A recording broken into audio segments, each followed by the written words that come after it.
Kisah mereka pernah menjadi lambang cinta yang mendobrak segala tradisi istana.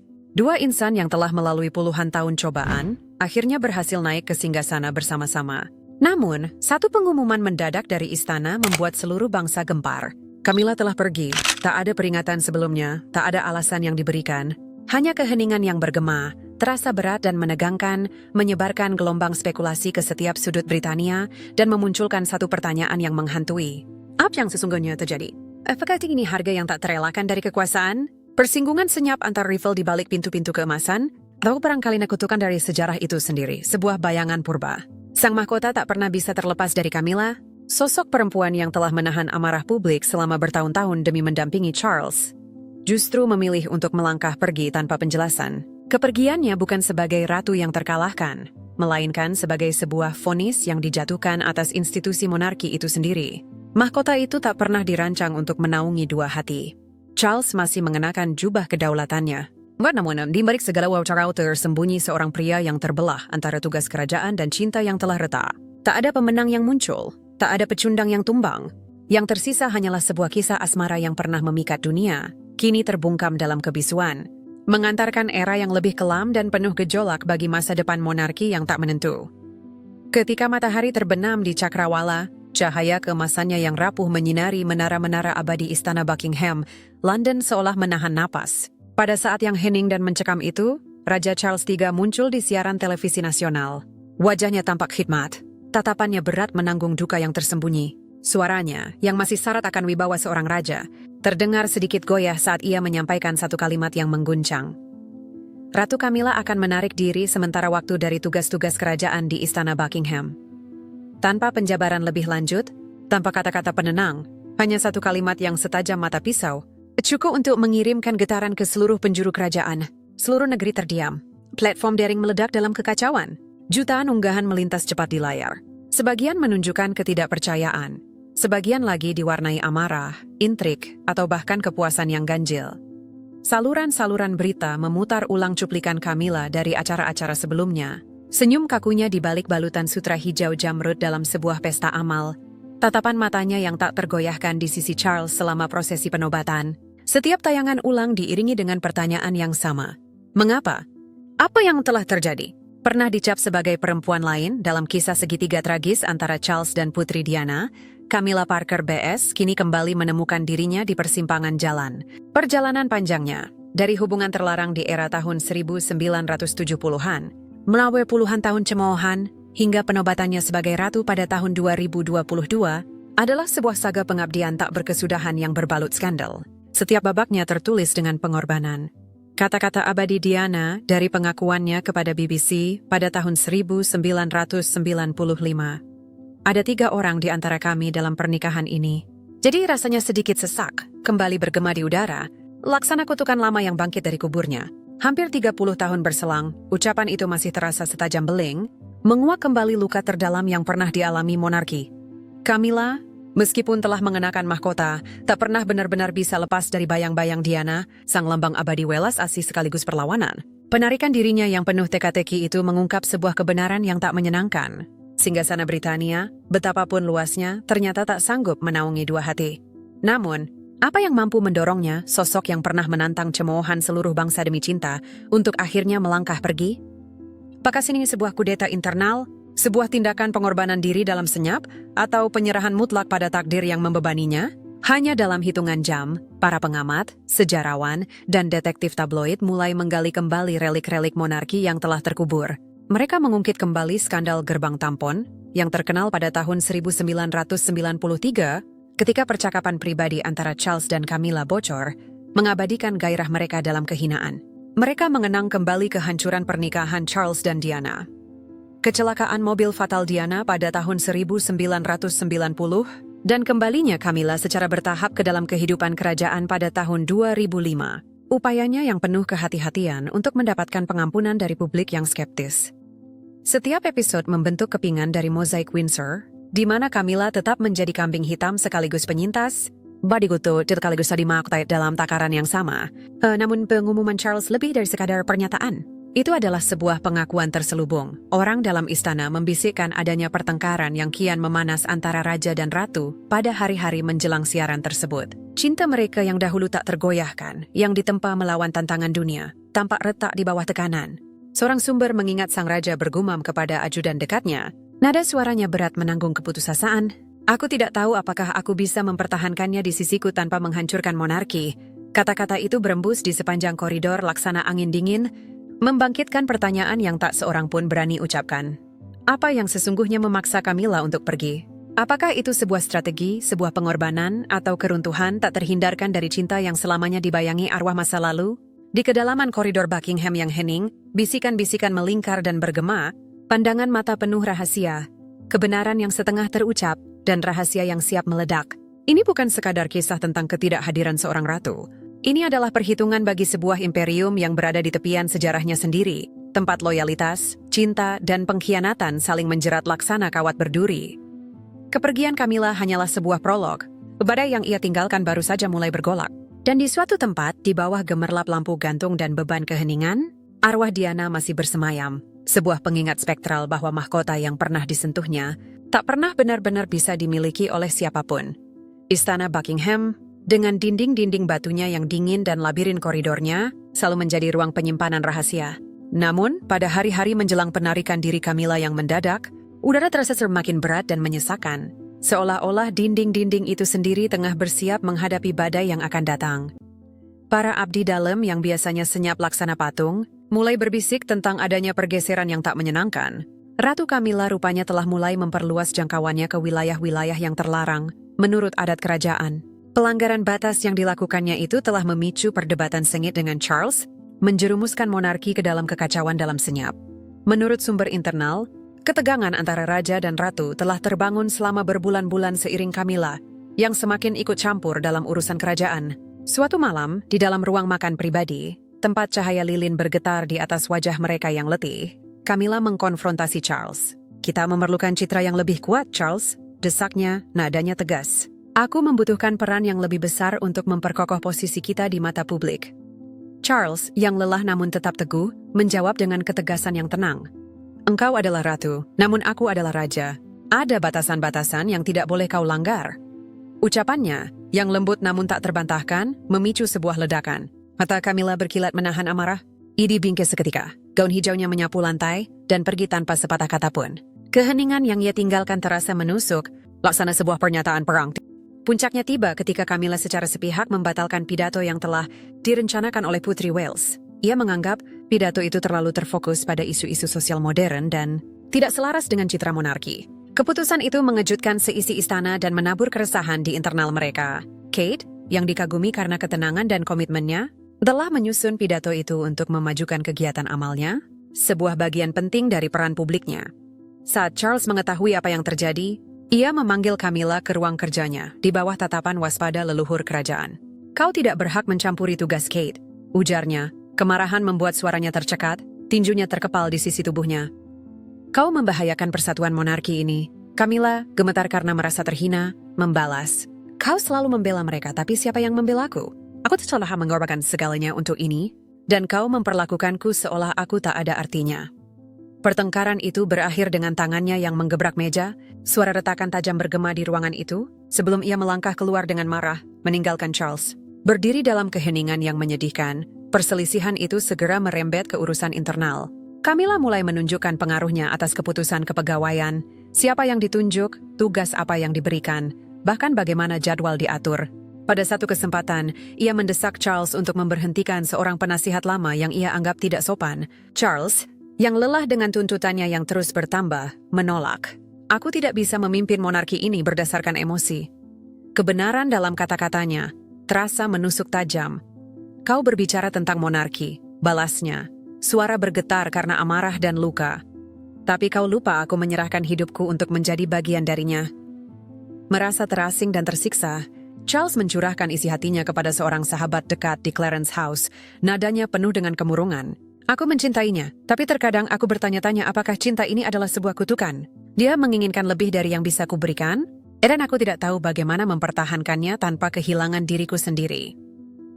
Pengakuan itu, meskipun dibisikkan secara rahasia, berembus di aula istana laksana arus sedingin es, memicu spekulasi bahwa keretakan itu jauh lebih dalam daripada sekadar pernikahan. Mungkin telah mencapai inti dari mahkota itu sendiri. Sementara itu, William dan Kate, yang merasakan adanya bahaya, menjaga jarak dengan hati-hati. Di suatu momen hening di Istana Kensington, William dilaporkan berkata kepada Kate, "Ini adalah pertarungan ayah. Kita hanya perlu memastikan monarki bisa melewatinya." Kate, yang selalu peka, mengangguk dalam diam, meskipun raut wajahnya menunjukkan kekhawatiran. Ia mengerti bahwa setiap tindakan impulsif oleh Camilla adalah lemparan batu ke air yang tenang, yang riaknya mengancam akan menelan keluarga kerajaan. Maka, di koridor-koridor Buckingham yang temaram, bisikan-bisikan itu semakin kencang. Pandangan mata penuh rahasia, nada-nada yang tertahan, sebuah badai yang terbangun dalam kebisuan. Konflik antara Charles dan Camilla kini bukan lagi sekadar masalah pribadi. Pagi tanggal 15 September, bertepatan dengan ulang tahun Pangeran Harry yang ke-40, terbentang di bawah langit London yang cerah. Udara dipenuhi aroma dedaunan gugur yang berputar di sekitar kubah abadi Istana Buckingham. Di luar, musim gugur berbisik. Di dalam, keheningan terasa mencekik. Harry, yang dulunya adalah putra emas monarki, pewaris yang ceria dan memesona bagi Britania modern, kini telah menjadi luka terdalamnya. Pengunduran dirinya dari kerajaan pada tahun 2020, pengungkapan yang menyakitkan di hadapan Oprah, dan memoarnya, Spare, telah menjadikannya seorang pengasingan, pengingat hidup akan keretakan mahkota. Namun naas bagi Raja Charles III, ia tetaplah anak yang pernah memanjat ke pangkuannya, ingin mendengar kisah leluhur gagah berani dan kuda-kuda Highgrove. Dalam momen kerapuhan yang langka, Charles membuat keputusan senyap. Ia akan menghubungi Harry. Sebuah isyarat kebapakan yang disamarkan sebagai diplomasi, tindakan kecil yang memiliki kekuatan untuk menyembuhkan atau menghancurkan. Ini bukan sekadar tentang rekonsiliasi, ini tentang penebusan, baik untuk Kerworksd maupun untuk monarki itu sendiri. Namun bagi Camilla, pengumuman itu adalah pelanggaran yang tak termaafkan dalam pernikahan yang sudah tegang di bawah beban tahunan hantu dan dendam. Itu terjadi di ruang makan pribadi istana, Sim Minds Chai Lilin berkilauan pada kristal dan emas. "Aku ingin menghubungi Harry." "Camilla," ujar Charles, suaranya mantap, ekspresinya tegas. "Ini hari ulang tahunnya. Aku tidak bisa membiarkannya percaya bahwa aku sudah berhenti peduli." Camilla membeku di tengah tegukan, lalu membanting gelas anggurnya ke meja. Suaranya membelah udara seperti lonceng peringatan. Matanya menyala karena amarah. "Kau serius? Setelah semua yang telah ia lakukan, ia memanggilku perusak rumah tangga, Charles?" Ia menyeriki tikar lumpur di televisi. Di bukunya, ia mempermalukan keluarga ini. Suaranya pecah, bergetar antara kemarahan dan keputusasaan. Baginya, kata-kata Charles bukan sekadar naluri kebapakan. Itu adalah pengkhianatan. Charles, yang sering menyembunyikan emosi di balik ketenangan kerajaan, terhuyung. Genggamannya pada meja mengeras. "Aku kehilangan Diana," katanya pelan, nadanya bergetar. "Dan sekarang aku kehilangan Harry. Aku tidak bisa membiarkan putraku berpikir ayahnya tidak mencintainya." Pengakuan itu menusuk ruangan seperti bilah pisau. Topeng Camilla pecah. "Kau memilih dia daripada aku," teriaknya, air mata berkilauan di bawah cahaya lilin. "Aku sudah mendampingimu melalui setiap skandal, setiap penghinaan, dan kini kau membelanya. Orang yang telah merusak segalanya?" Tetapi, di balik amarahnya tersimpan sesuatu yang lebih dalam, rasa sakit yang sudah lama membusuk. Charles semakin sering menyebut nama Diana, seolah rohnya berbisik di balik setiap keputusan kerajaan. Di ruang kerjanya, di atas perapian marmer, tergantung potret Diana, bukan potret dirinya dan Camilla, melainkan mendiang putri. Senyum penuh dukanya mengawasi kesendirian sang raja. "Camilla," suaranya nyaris tidak stabil, akhirnya meledak. "Kau bilang kau mencintaiku, tapi hatimu masih miliknya. Ruangan itu adalah kuilnya, Charles. Katakan padaku, apakah aku benar-benar masa kini bagimu, atau hanya wanita yang berdiri di bayangan hantunya?" Jawaban Charles terdengar dingin, nyaris pahit. "Aku belum melupakan Diana. Dunia juga belum. Bahkan saat dia masih hidup." Kebenaran dalam nadanya terasa menyengat laksana racun. Perdebatan itu berlanjut selama berjam-jam dengan kata-kata yang diasah setajam pisau. Camilla menuduh Harry sebagai aib monarki, dan Charles sebagai pengecut karena gagal membela kehormatan mereka. Charles membalas, "Kau bicara tentang kehormatan, padahal aku sedang berusaha menyelamatkan apa yang tersisa dari keluarga ini. Jika aku kehilangan Harry, aku kehilangan potongan terakhir dari Diana." Penyebutan nama itu menjadi pukulan pamungkas. Camilla membeku, matanya menyala karena ketidakpercayaan sebelum ia berbalik tanpa kata dan meninggalkan ruangan. Pintu tertutup di belakangnya bagaikan vonis. Seorang penjaga yang bertugas di luar kemudian berbisik, suaranya bergetar. "Saya belum pernah melihat ratu menangis seperti itu." Alright, sang Raja Mia tampak seperti pria yang telah kehilangan segalanya. Ketika kabar pertengkaran mereka bocor, media tabloid langsung menyambar. Camilla mengamuk karena Harry, teriak tajuk utama. Bangsa itu terbelah. Sebagian melihat Charles sebagai sosok ayah yang berduka, berusaha mencari kedamaian. Sebagian lainnya melihat Camilla sebagai wanita yang dikhianati oleh pria yang pernah ia selamatkan dari kehancuran. Monarki sekali lagi terpecah antara cinta dan loyalitas, antara hantu dan yang hidup. 2 hari setelah konfrontasi yang menghancurkan itu, malam yang dipenuhi hujan tanpa henti menyelimuti istana Buckingham. Curahan air menghantam batu-batu jalanan dengan amarah, seolah langit sendiri berusaha membersihkan apa yang akan terjadi. Dalam kegelapan, sebuah mobil hitam ramping meluncur melalui gerbang istana. Lampu-lampunya redup dan tampak samar di bawah derasnya hujan. Di dalamnya, duduk Camilla, Ratu Britania Raya, tak bergerak dengan mata kosong. Wajahnya terukir dengan kelelahan dan kesedihan. Tidak ada pernyataan pers, tidak ada upacara pelepasan kerajaan, bahkan tidak ada ucapan perpisahan yang dibisikkan. Ia menyelinap pergi laksana hantu dari lembaran sejarah, meninggalkan mahkota yang telah ia perjuangkan dengan darah selama puluhan tahun. Seorang fotografer sendirian, basah kuyup hingga ke tulang, berhasil mengabadikan gambarnya saat ia menundukkan kepala, menggenggam sapu tangan berbordir. Foto yang rapuh namun menghancurkan itu meledak di tajuk utama keesokan paginya. Ratu Camilla menghilang. Negara itu dilanda kegilaan. Spekulasi daring berkobar, sakit, turun takhta, konspirasi. Namun di dalam dinding istana, mereka yang paling dekat dengan kekuasaan mengetahui kebenarannya. Kepergian Camilla bukanlah tindakan pemberontakan. Itu adalah keruntuhan yang tak terhindarkan dari keretakan yang telah lama tersembunyi di balik senyuman yang terpoles. Rahasia yang terungkap, pada hari-hari sebelum kepergiannya, Charles tak sengaja menemukan sebuah buku catatan kecil bersampul kulit di bawah meja Camilla. Melawan nuraninya ia membukanya. Kata-kata di dalamnya menusuknya laksana pecahan kaca. William hanyalah seorang pria yang terlalu sibuk dengan bayangannya sendiri, tidak pantas untuk takhta yang ia dambakan. Jika benar-benar Rene Budatrinya tak kudukan siwa dan lager counter bahwa loyalitas pada Madara lebih penting daripada citra. Tetapi aku tidak akan membesarkan anak-anak Diana.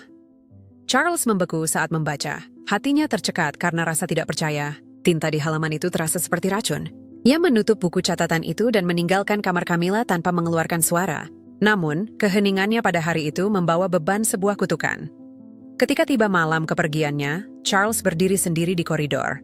Hujan menghantam jendela, buku catatan itu bergetar di tangannya. Matanya kosong, memantulkan cinta sekaligus keputusasaan. Ia tidak memanggilnya. Ia tahu beberapa keretakan tidak bisa diperbaiki. Camilla tidak melarikan diri dari cemoohan publik. Ia melarikan diri dari pria yang penarikan dirinya yang senyap telah melukainya hingga tak terperbaiki. Kepada orang kepercayaannya sesaat sebelum masuk ke mobil, ia berbisik sambil menangis. Aku menanggung setiap hinaan demi dirinya, tapi aku tidak sanggup menanggung kebisuan darinya. Dari rumah terpencilnya di Gloucestershire, Camilla menghilang dalam kesendirian. Mereka yang dekat dengannya mengatakan, ia menghabiskan waktu berjam-jam di dekat jendela, menatap ladang seolah mencari tahun-tahun yang telah berlalu. Di istana Buckingham, kekosongan yang ditinggalkannya dengan cepat terisi. William dan Kate menyesuaikan penampilan mereka dengan ketenangan yang sempurna. Di acara gala amal dan kunjungan rumah sakit, mereka bersinar di depan kamera, sempurna, tenang, dan strategis. Secara pribadi, William berpaling kepada Kate dan bergumam, "Ini adalah waktu kita untuk membentuk kembali segalanya, untuk membebaskan diri kita dari hantu-hantu mereka." Kate tersenyum tipis, namun tatapannya mengembara ke cakrawala yang basah oleh hujan, merasakan bahwa badai yang sesungguhnya masih jauh dari usai. Ketika hujan akhirnya berhenti di atas London, keheningannya terasa mengancam. Apakah kepergian Camilla merupakan akhir dari suatu era, atau kelahiran sebuah perhitungan yang akan datang? Wangsa Windsor, yang kehilangan ilusinya, berdiri gemetar di persimpangan jalan. Dosa di koridor-koridor keemasan mereka, bisikan-bisikan terus berlanjut tentang kekuasaan, pengkhianatan, dan perang yang akan datang, bukan hanya untuk mahkota, tetapi untuk jiwa monarki itu sendiri. Badai media yang mengelilingi kepergian Camilla berkobar tak terkendali, melahap ketenangan kerajaan seperti api yang melalap ladang kering, dan surat kabar, mulai dari Times dengan sikapnya yang terkendali hingga histeria The Sun yang berteriak, "Ratu menghilang." Monarki diambang jurang, saat membedah setiap nuansa krisis. Di media sosial, jutaan orang berspekulasi tanpa henti. Bisikan konspirasi istana, tuduhan bahwa Camilla meninggalkan mahkotanya, dan teori pengkhianatan senyap membanjiri ruang digital. Namun, di dalam istana Buckingham, keheningan yang mengganggu merajalela, seolah oleh setiap pelayan, setiap pewaris, dan setiap potret di dinding menahan napas, menunggu perhitungan yang dapat mendefinisikan kembali takdir monarki.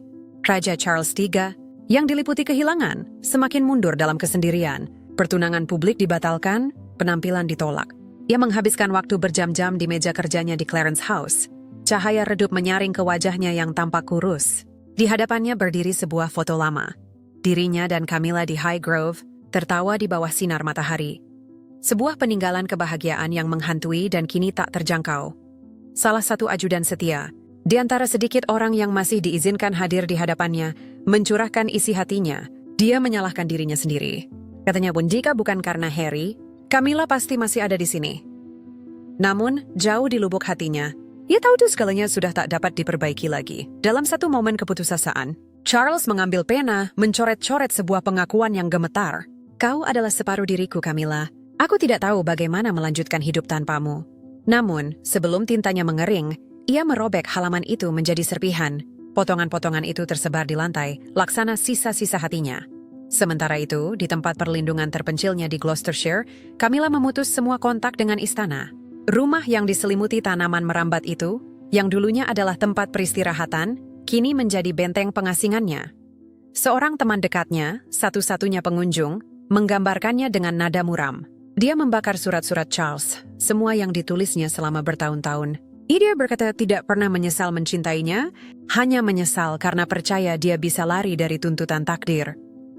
Wanita yang pernah menantang dunia demi cinta kini menghadapi bayangannya sendiri, melawan perang tak kasat mata antara harga diri dan patah hati. Kembali di London, William dan Kate bergerak dengan ketepatan yang sangat terperinci untuk menstabilkan citra monarki. Mereka merevisi pernyataan publik, secara diam-diam menghapus nama Camilla dari acara-acara mendatang, dan mengisi kekosongan dengan penampilan yang bersinar, kunjungan rumah sakit, acara gala amal, sesi foto dalam kesatuan yang terpoles. Di balik pintu tertutup, mereka mengamati dan menunggu. Di Istana Kensington, Kate berkata kepada William dengan nada tenang dan hati-hati, "Ini bukan pertempuran kita. Ayah harus menghadapi badai yang ia ciptakan sendiri. Kewajiban kita adalah menjaga mahkota tetap tegak." William mengangguk, matanya menyipit dalam perenungan. Ia memahami apa yang jarang orang berani katakan dengan suara lantang. Kejatuhan Camilla mungkin menjadi kesempatan untuk menempa kembali monarki sesuai citranya. Menjadi modern, murni, dan terbebas dari hantu-hantu masa lalu. Di seberang samudra, di California, Harry mengetahui kepergian Camilla dari tajuk berita. Ia menelepon ayahnya. Sebuah percakapan singkat, hanya berlangsung beberapa menit, namun dipenuhi beban keheningan bertahun-tahun. "Aku belum memaafkan," Harry mengakui dengan pelan. "Tetapi aku menghargai bahwa ayah telah mencoba." Kata-kata yang rapuh seperti kaca itu membuat Charles merasa terhibur sekaligus terluka. Ketika panggilan berakhir, ia duduk tak bergerak dalam kegelapan. Ketiadaan di sampingnya terasa lebih nyaring dari suara apapun, dan harga dari pilihan-pilihannya bergema di dadanya. Di dalam koridor-koridor Buckingham yang bergema, bisikan-bisikan terus berlanjut. Bukan lagi sekadar rasa penasaran, melainkan ketakutan. Kesedihan Charles, pengasingan Camilla, sikap menahan diri William dan Kate, semuanya membentuk teka-teki loyalitas yang terpecah. Masing-masing menyimpan rahasia, strategi, dan luka yang terlalu dalam untuk sembuh. Dan saat monarki berdiri di ambang transformasi, satu pertanyaan mengambang di udara laksana dupa setelah kebaktian.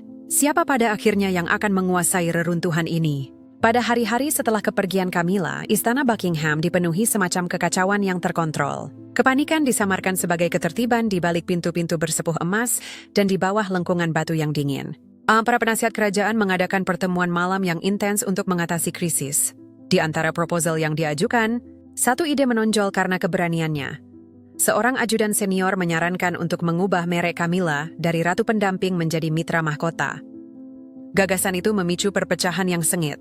Bagi kaum reformis, itu adalah kompromi yang cerdas, sebuah cara untuk menjaga martabat Camilla sambil melindungi reputasi monarki.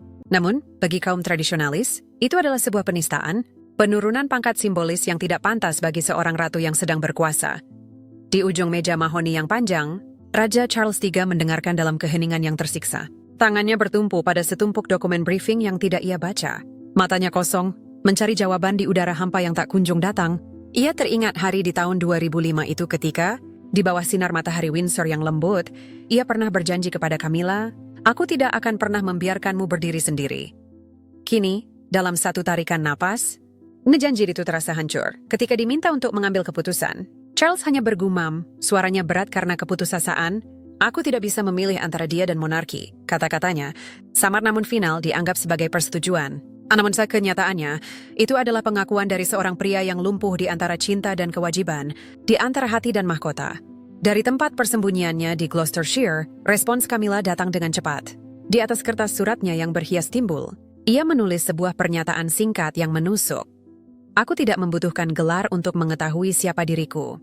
Itu adalah deklarasi kebanggaan sekaligus tabir bagi rasa sakitnya. Kepada seorang orang kepercayaan, ia curhat kemudian, suaranya bergetar.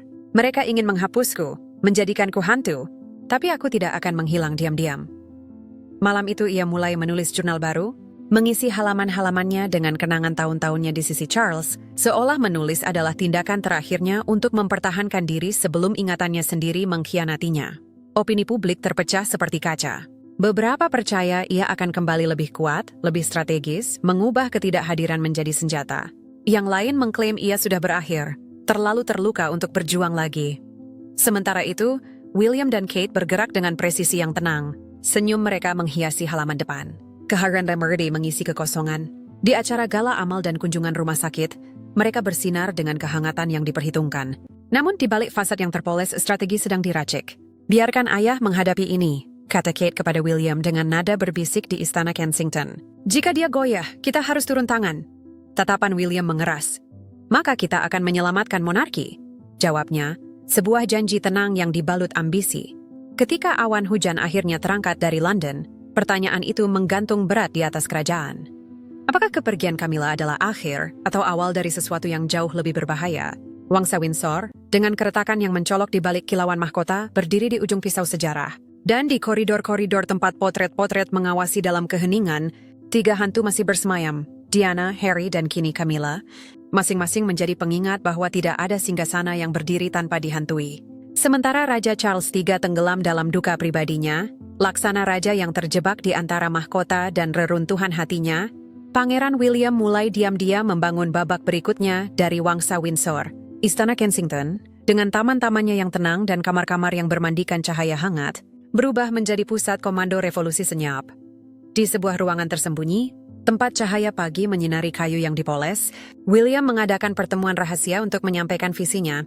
Pembaharuan citra kerajaan ini dirancang dengan bimbingan cermat dari Putri Wales. Rencana tersebut berfokus pada pilar-pilar modern, kesehatan mental, pendidikan, dan aksi iklim. Ini adalah isu-isu yang dimaksudkan untuk menghubungkan akar kuno monarki dengan masyarakat muda yang gelisah. Berdiri di hadapan para penasihatnya, nada bicara William tenang, tetapi tak tergoyahkan. Kita tidak menghapus masa lalu, katanya, dan kita tidak menghapus siapapun. Dia melindungi monarki dengan menjadikannya penting kembali. Ia tidak pernah mengucapkan nama Camilla, namun ketidakhadirannya memenuhi ruangan seperti hantu yang tak terucapkan. Setiap orang di ruangan itu mengerti bahwa William sedang berjalan di atas tali, menghormati ayahnya sambil mengarahkan monarki menuju cakrawala yang lebih bersih, bebas dari bayang-bayang skandal. Charles, yang diundang tetapi tidak hadir, hanya mengirimkan pesan singkat melalui sekretarisnya. Saya percaya putra saya.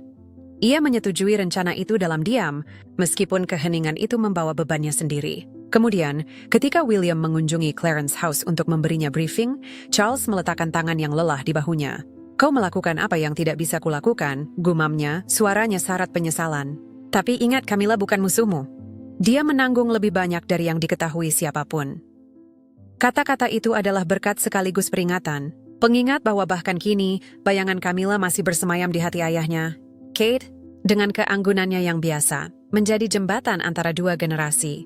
Ia memastikan bahwa setiap pesan publik menghormati masa pemerintahan Charles, sekaligus menerangi visi William untuk pembaruan. Pada sebuah acara gala amal kesehatan mental, ia berbicara di hadapan kerumunan yang sunyi. Monarki bukan hanya kenangan masa lalu. Ia adalah cahaya yang membimbing masa depan. Kami di sini untuk mendengarkan, untuk melayani, dan untuk bertumbuh bersama. Kata-katanya, tenang namun penuh gairah, membangkitkan sesuatu yang sudah lama terpendam dalam diri publik. Pers, yang lelah oleh skandal kerajaan, mulai memuji pasangan itu sebagai fajar baru. The Telegraph memuji mereka sebagai arsitek harapan, sementara The Guardian menyebut mereka jembatan antara kesedihan kemarin dan janji hari esok. Di dalam koridor Buckingham, Charles memaksakan dirinya kembali ke kehidupan publik. Penampilan yang lebih kecil, senyuman yang sederhana, percikan tugas samar-samar kembali ke tatapannya. Kesedihan masih membayanginya, tetapi di baliknya terdapat tekad yang tenang untuk bertahan, sebagaimana mestinya para raja. Sementara itu, William dan Kate maju dengan hati-hati, sadar bahwa mereka sedang memahat kelahiran kembali monarki di atas tumpukan hantu berusia berabad-abad. Dan meskipun nama Camilla dan Diana tetap tak terucapkan, kehadiran mereka selalu membayangi, dua bayangan yang terjalin dengan jiwa mahkota yang rapuh namun abadi.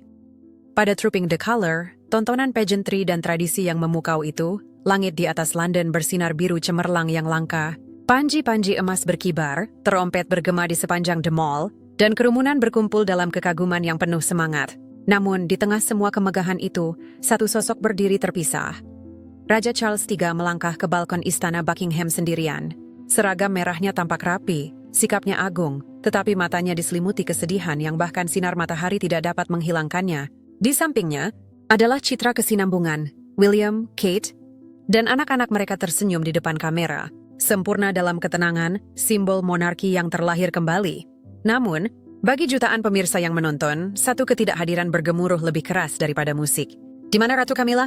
Seorang wanita di kerumunan bergumam kepada seorang reporter BBC. Suaranya diwarnai empati yang enggan. "Saya tidak pernah menyukainya, tetapi melihat raja seperti itu membuat kita bertanya-tanya apa yang sebenarnya terjadi." Di balik tontonan itu, di ruang kerjanya yang privat di Clarence House, Charles memegang cincin emas sederhana. Hadiah ulang tahun pernikahan dari Camilla yang terukir kata-kata selamanya bersama. Ironi itu terasa menusuk. "Aku mencintainya." Ia mengakui pelan kepada seorang ajudan, matanya tertuju pada jendela tempat sinar matahari memudar menjadi bayangan. "Tetapi aku tidak bisa mempertahankannya tanpa menghancurkan segalanya." Itu adalah kebenaran tak terucapkan dari pemerintahannya. Harga dari stabilitas adalah cinta itu sendiri. Jauh dari London, di tempat persembunyiannya di Gloucestershire, Camilla hidup dalam keheningan yang disengaja, namun tidak dalam kelupaan. Seorang teman mengungkapkan bahwa ia sedang menulis sebuah memoir di bawah cahaya lampu.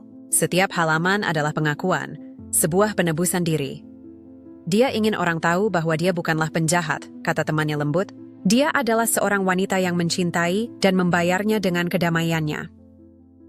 Dalam naskahnya, Camilla menulis tentang cinta yang diderita di balik bayang-bayang, tentang kesepian karena ditoleransi tetapi tidak pernah dirangkul. Namun ia juga menulis tentang kebangkitan, bagaimana kepergian bukanlah kekalahan, melainkan pembebasan. Sementara itu, William dan Kate, yang tersebut menjadi wajah monarki yang bercahaya, melanjutkan kampanye pembaruan.